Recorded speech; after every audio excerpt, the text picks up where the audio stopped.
Bon, je redouble-clique sur le motif que je suis en train de mettre au point.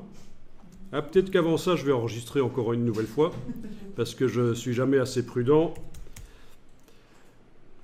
Voilà, je redouble-clique sur le motif. Et on va maintenant parler de l'éloignement. Donc l'éloignement, c'est la distance qui se trouve ici en fait.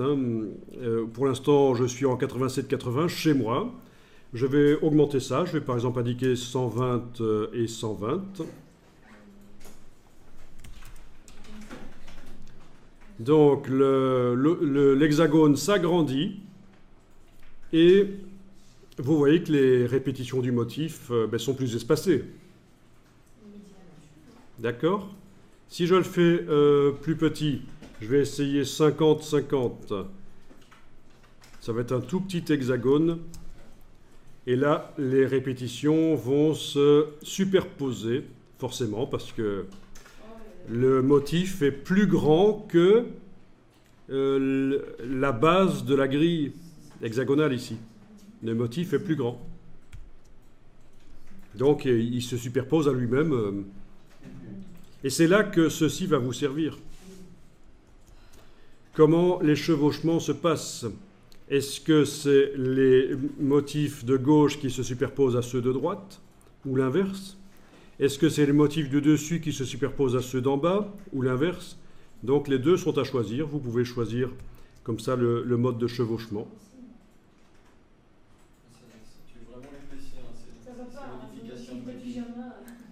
Illustrator est un logiciel très demandeur. Vous voyez que ça influence quand même beaucoup le motif de choisir le chevauchement en fait.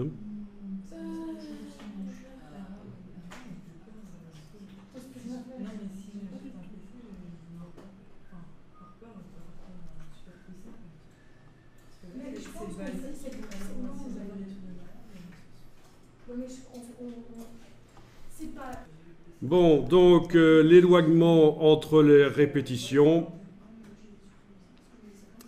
Et alors vous avez aussi ceci que vous pouvez enclencher, l'outil mosaïque de motifs. À partir de là, les vecteurs de l'hexagone apparaissent et on peut manuellement le bouger. Ça revient au même que de changer les valeurs ici en fait. Voilà. Donc c'est interactif, c'est pas mal. Non, c'est génial comme manière de faire des motifs, mais c'est demandeur. C'est un générateur de motifs. Avant de faire ça, on était obligé dans Illustrator de mettre au point son motif et puis de le transformer en motif et de voir ce que ça donnait seulement. On ne pouvait pas, de manière interactive comme ça, directement changer et voir ce que ça donnait. Il fallait chaque fois régénérer un nouveau motif pour voir ce que ça donnait. Donc, autrement dit, il valait mieux le dessiner avant sur papier pour quand même faire des choses complexes. Le mettre au point sur papier. Et donc, pour avoir la dernière fonctionnalité, là, c'est... À partir de C6, il y a générateur de motifs. Quand on double-clique sur un motif dans la palette des nuanciers, on a cette chose-là qui apparaît, les options de motifs.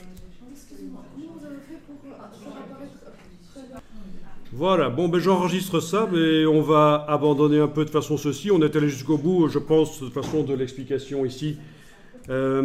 C'était un motif complexe, il faut le dire. C'était un motif complexe, mais puisqu'il intégrait d'autres motifs et votre machine n'est pas aussi récente que le logiciel et donc elle plante un peu.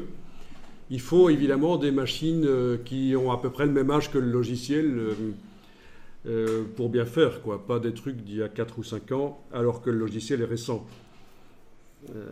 Illustrator est fort demandeur en ressources informatiques, contrairement à ce que beaucoup de gens croient, parce qu'il fonctionne toujours comme dans les années 90, où c'était un Illustrator qui était pas autant évolué, et on le mettait d'ailleurs dans les entreprises sur les machines les moins puissantes, et on mettait Photoshop sur les machines les plus puissantes.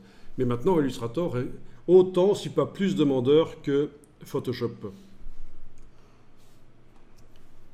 Et ça dépend beaucoup de la carte graphique que vous avez aussi. La carte graphique, c'est vraiment super important.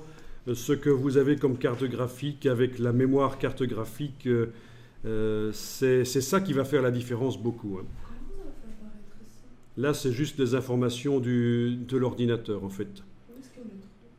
Ben, sur le Mac, on les trouve dans le menu Pomme à propos de ce Mac. Et dans le- Et- Donc, moi, j'incite à trouver des ordinateurs d'occasion.